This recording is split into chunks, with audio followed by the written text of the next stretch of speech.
தமிழ் வந்துட்டு கண்மணி விஷயத்த கேள்விப்பட்டதுமே சேதுகிட்ட போய் கேட்குறாங்க. சேது வந்துட்டு தமிழை பிடிச்சி திட்டி விட்டுறாரு. என்னடி நினச்சிக்கிட்டு இருக்க, அவளுக்கு காதல் இதெல்லாம் வராது. ஏற்கனவே உன்னை காதலிச்சு இப்போ வரைக்கும் எங்கள் அப்பா அவமானப்பட்டதெல்லாம் போதும். இனிமேவும் அதெல்லாம் நடக்காது.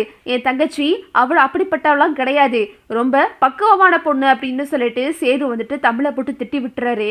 அப்புறம் பார்த்தீங்கன்னா ஆறுமுகத்துக்கிட்ட போயிட்டு, ஆறுமுகம் நீ என் தங்கச்சி கண்மணிய டெய்லியும் நீ தானே கோயிலுக்கு கூட்டிகிட்டு போவ அப்படின்னு கேட்குறாரு.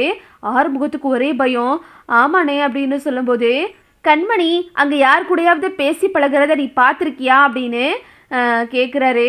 உடனே ஆறுமுகம் சொல்கிறாரு, இல்லைங்கய்யா, அவங்க பாட்டில் போய் சாமியை கும்பிட்டு வந்துடுவாங்க அப்படின்னு சொன்னதும், சரி அது மட்டும் இல்லாமல் ஃபோனில் கீழில் பேசுவாளா கண்மணி காரில் வரும்போது அப்படின்னு கேட்கும்போது, அதெல்லாம் இல்லைங்கய்யா, அவங்க பாட்டுக்க கோயிலுக்கு போயிட்டு சாமி உண்டு அவங்க உண்டுன்னு வீட்டுக்கு வந்துடுவாங்கய்யா அப்படின்னு சொன்னதும், சரி ஆறுமுகம் நீ போ அப்படின்னு சொல்லிடுறாரு. எதுக்கு இந்த ஐயா அப்படி கேட்குறாரு அப்படின்னு சொல்லிட்டு ஆரம்பத்துக்கு ஒரே பயம் ஆயிருது. அப்புறம் பார்த்தீங்கன்னா தமிழ் வந்துட்டு கண்மணி விஷயத்தை பற்றி யோசிச்சுக்கிட்டே இருக்காங்க. பாவம் கண்மணி முகமே சரியில்லையே அப்படின்னு சொல்லிட்டு கண்மணியை கீழேருந்து தமிழ் மேலே பார்த்துட்டு நான் பார்த்துக்கிறேன் அப்படின்னு சொல்லிட்டு தமிழ் வந்து கண்மணிக்கு ஆறுதல் சொல்கிறாங்க. அப்புறம் பார்த்தீங்கன்னா இங்கிட்டு இந்த ஈஸ்வரியும் சித்ராவும் ரொம்ப சந்தோஷமாக இருக்குங்க. ஈஸ்வரி போயிட்டு ராஜாங்கத்துக்கிட்ட, மாமா கண்மணிக்கு கல்யாணம் வரப்போகுதுல, முகூர்த்த புடவையெல்லாம் எடுக்கணும், புடவைக்காரரை வீட்டுக்கு வர சொல்கிறீங்களா, இல்லை நம்ம போய் புடவை எடுப்போமா அப்படின்னு சொல்லிட்டு ஈஸ்வரி வந்து ராஜாங்கத்துக்கிட்ட கேட்குது. உங்களுக்கெல்லாம் புடவைக்காரங்களை இங்கே வர சொல்லுங்க, கண்மணிக்கும் போய் புடவையெல்லாம் எடுக்க முடியாது, அதனால புடவைக்காரரை நல்ல நல்ல புடவையாக கொண்டு வர சொல்லி நீங்களே பார்த்து எடுத்துக்கங்க அப்படின்னு சொல்லிட்டு ராஜாங்க சொல்கிறாரு. அப்புறம் பார்த்தீங்கன்னா சரிங்க மாமா அப்படின்னு சொல்லிட்டு இந்த ஈஸ்வரி வந்துட்டு புடவைக்காரருக்கு ஃபோன் பண்ணுது. இங்கிட்டு இந்த சாவித்திரி வந்து கடுப்பெடுத்து போய் நிற்கிது. பாத்தியாடி உன் அத்தைக்காரிய என்னென்ன வேலை பார்த்துக்கிட்டு இருக்கானே, இவளுக்கு கமிஷன் கிடைக்க போகுதுன்ற சந்தோஷத்தில் தெரிஞ்சுக்கிட்டு இருக்கா. இவளை எந்த ரூபத்திலையாவது நம்ம அன்னைக்கிட்ட மாட்டி விடணும். அது மட்டும் இல்லாமல் இவளுக்கு கிடைக்கிற கமிஷன் காசும் கிடைக்கக்கூடாது. இந்த கல்யாணம் நின்னே ஆகணும் அப்படின்னு சொல்லிட்டு இந்த சாவித்திரியும் தாமரையும் பேசிக்கிட்டு இருக்குங்க. அப்புறம் பார்த்தீங்கன்னா புடவைக்காரரும் வந்துடுறாரு. வேகமாக தாமரை ஓடியாருது. வாங்க வாங்க இங்கே தான் அப்படின்னு சொல்லிட்டு அவங்கள உள்ளே கூட்டிகிட்டு வந்து உட்கார வைக்கிது. ஈஸ்வரியும் வந்துடுது. அத்தாச்சி உங்களுக்கு பிடிச்ச புடவையெல்லாம் நல்லா பார்த்து எடுத்துக்கங்க, நம்ம கண்மணி கல்யாணத்துக்கு எல்லாரும் நல்ல நல்ல புடவையாக கட்டிக்கிறணும் அப்படின்னு சொல்லிட்டு ஈஸ்வரி சொல்லுது. உடனே சாவித்திரியும் வந்துட்டு புடவைக்கு ஆசைப்பட்டு புடவை எடுத்துக்கிட்டு இருக்கு. அக்கா மோகனாக்கா நீங்கள் போய் கண்மணியை கூட்டிகிட்டு வாங்க அப்படின்னு சொல்கிறாங்க. அப்புறம் பார்த்தீங்கன்னா கண்மணியும் வந்து கீழே இறங்கி வர்றாங்க. கண்மணிக்கு வந்து முகமே சரியில்லை. என்ன கண்மணி உன்னை பார்த்தா கல்யாண பொண்ணு மாதிரியே இல்லையே அப்படின்னு சொல்லிட்டு சாவித்திரி சொல்லுது. என்ன அத்தாச்சி சொல்கிறீங்க, இங்கேருந்து அவள் மாப்பிள்ளை வீட்டுக்கு போகிறாள இன்னும் ஒரு வாரத்தில், அதனால தான் கொஞ்சம் சோகமாக இருக்கா அப்படின்னு சொல்லிட்டு எல்லாரும் பேசிக்கிட்டு இருக்காங்க. ஆறுமுகமும் வந்து நிற்கிறாரு. கண்மணி ஆறுமுகத்தை பார்க்குறாங்க. ஆறுமுகத்துக்கு வந்து கண்ணெல்லாம் கலங்கி நிற்கிது. கண்மணிக்கு புடவையெல்லாம் வச்சு பார்க்குறாங்க. மோகனா இந்த புடவை ரொம்ப நல்லா இருக்குது கண்மணி, இந்த புடவையை எடுத்துக்க அப்படின்னு சொல்லிட்டு மோகனாவும் ஈஸ்வரியும் சொல்கிறாங்க. அப்புறம் பார்த்தீங்கன்னா தமிழ் வந்துட்டு காலேஜுக்கு கிளம்பி போய்கிட்டு இருக்காங்க. அங்கே ஒரு பொண்ணு சூசைட் பண்ணிக்கிறதுக்காக கிணத்துக்கிட்ட நின்று அழுதுகிட்டு இருக்கு. வேகமாக தமிழ் ஓடி போய், ஏமா என்னமாச்சு, என்னதான் இருந்தாலும் இப்படி தப்பான முடிவு எடுக்கிறது அப்படின்னு சொல்லிட்டு தமிழ் அந்த பொண்ணோட கையை பிடிச்சி இழுத்துட்டு வர்றாங்க. அக்கா என்னக்கா பண்ணுறது, நான் இன்னமே உசுரோட இருந்தேன் அப்படின்னா குடும்பமான எல்லாம் போயிடும், அந்தளவுக்கு நான் பெரிய தப்பு பண்ணிட்டேன் அப்படின்னு சொல்லிட்டு அந்த பொண்ணு அழுகுது. இதை கேட்டுட்டு தமிழ் சொல்கிறாங்க, என்ன தப்பு பண்ணியிருந்தாலும் இப்படியாமா பண்ணுறது, உன்னை பெற்றவங்களுக்கு எவ்வளோ பெரிய கஷ்டத்தை நீ கொடுக்க போகிறேன்னு தெரியுதா, ஏன் நீ உயிரை விட்டுட்டா எல்லாம் சரியாயிருமா அப்படின்னு சொல்லிட்டு தமிழ் கேட்குறாங்க. அக்கா நான் ஒரு பையன் கூட கொஞ்சம் லவ் பண்ணி பழகினேங்க்கா, அவன் கூட இப்போது நெருக்கமாகவும் பழகினேன். ஒரு ஹோட்டலில் ரூம் போட்டு நாங்கள் நெருக்கமாக பழகிக்கிட்டு இருந்தோம்.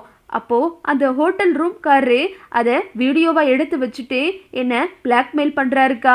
அது மட்டும் இல்லாமல் நான் சொல்கிறதெல்லாம் கேட்கணும் அப்படின்னு சொல்லிட்டு அவரும் என்னை தப்பாக பயன்படுத்திட்டாருக்கா. அதையும் அந்த ஆள் வீடியோ எடுத்து வச்சுட்டு திரும்ப திரும்ப என்னை மிரட்டுறாருக்கா.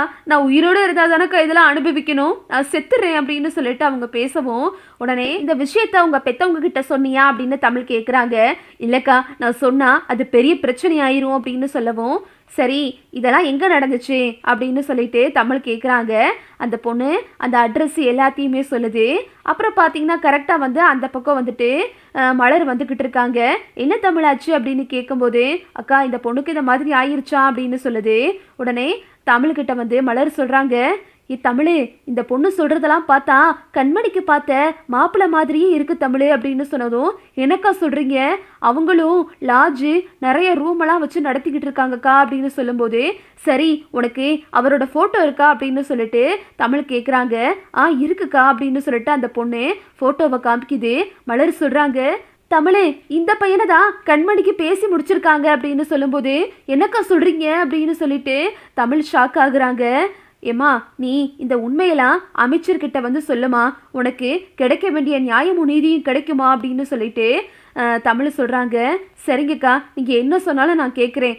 இன்னொரு பொண்ணோட வாழ்க்கையை இந்த ஆள் கெடுக்க பார்க்குறானா, எல்லா பொண்ணுங்களையும் கெடுத்து சீரழிச்சுக்கிட்டு இருக்கான், இவனுக்கு இனிமே கல்யாணமே ஆகக்கூடாதுக்கா அப்படின்னு சொல்லிட்டு அந்த பொண்ணு தைரியமாக முடிவெடுக்குது.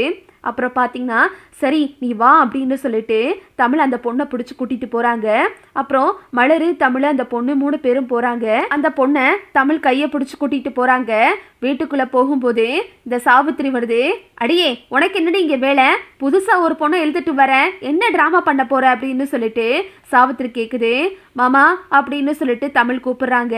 உடனே மோகனா கேட்குறாங்க, என்ன தமிழ் அப்படின்னு சொல்லும்போது, மாமா எங்கத்த அப்படின்னு சொல்லும்போது, இந்த வராரு எங்க இங்கே வாங்குங்க அப்படின்னு சொல்லிட்டு மோகனா வந்து ராஜங்கத்தை கூப்பிடுறாங்க.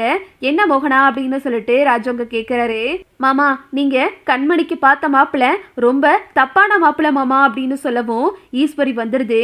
என்ன தமிழ் சொல்ற, என்ன சொல்ற, ஏன் அண்ணன் பையன் வந்து ரொம்ப தங்கமான பையன், நீ என்னடானா அவனை பத்தி குறை சொல்லிக்கிட்டு இருக்க அப்படின்னு சொல்லிட்டு இத ஈஸ்வரி வந்து பேசிக்கிட்டு இருக்கு. அத்தை உங்களுக்கு விஷயம் தெரியுமா, கண்மணிக்கு பார்த்த மாப்பிள்ள வந்து அந்த அந்த ரூமுக்கு வர பொண்ணுங்களை எல்லாம் தப்பா வீடியோ எடுத்து வச்சு அவங்கள பிளாக்மெயில் பண்ணிக்கிட்டு இருக்கான். அது மட்டும் இல்லாம அவ சரியான பொம்பளை பொறுக்கி மாமா அப்படின்னு சொல்லிட்டு தமிழ் சொல்லவும், என்ன சொல்றீங்க அப்படின்னு சொல்லிட்டு அப்படியே ராஜாங்க கொந்தளிக்கிறாரு. அந்த பொண்ணு நடந்த விஷயத்தெல்லாம் சொல்றாங்க. இதை கேட்டுட்டு அப்படியே வந்துட்டு ராஜாங்க வந்து அதிர்ச்சி ஆகிறாரு. சேதுவும் வந்து கேட்டுறாரு, அடியே நீ எதுவும் பொய் சொல்றியா, நேத்தே என் தங்கச்சியை பத்தி தப்பா சொல்லிக்கிட்டு இருந்த, இன்னைக்கு என்ன ஒரு பொண்ணை வச்சு கூட்டிட்டு வர அப்படின்னு சொல்லிட்டு சேது கேட்குறாரு. உங்க மேல சத்தியமா சொல்றேங்க, நான் பேசுனதெல்லாம் உண்மை, இந்த பொண்ணு பாதிக்கப்பட்ட பொண்ணு, அந்த பொண்ணே வந்து உண்மையை சொல்லிக்கிட்டு இருக்கு. நல்ல வேளை அந்த கடவுள் புண்ணியத்துல இப்போ உண்மையெல்லாம் நமக்கு தெரிய வந்துச்சுன்னு நினைச்சுக்கங்க அப்படின்னு சொல்லிட்டு தமிழ் சொல்றாங்க. இதை கேட்டுட்டு சேது வந்து அதிர்ச்சி ஆகிறாரு. என்ன ஈஸ்வரி இப்படி பண்ணி வச்சிருக்க, உன் அண்ணே பையன் அது இதுன்னு சொன்னதுனால தானே நான் வந்து இந்த கல்யாணத்துக்கே சம்மதிச்சேன் அப்படின்னு சொல்லிட்டு ராஜவங்க அதிர்ச்சி ஆகுறாரு. இங்கிட்டு ஈஸ்வரிக்கு வயிற்றுல புளிய கரைச்சிருச்சு.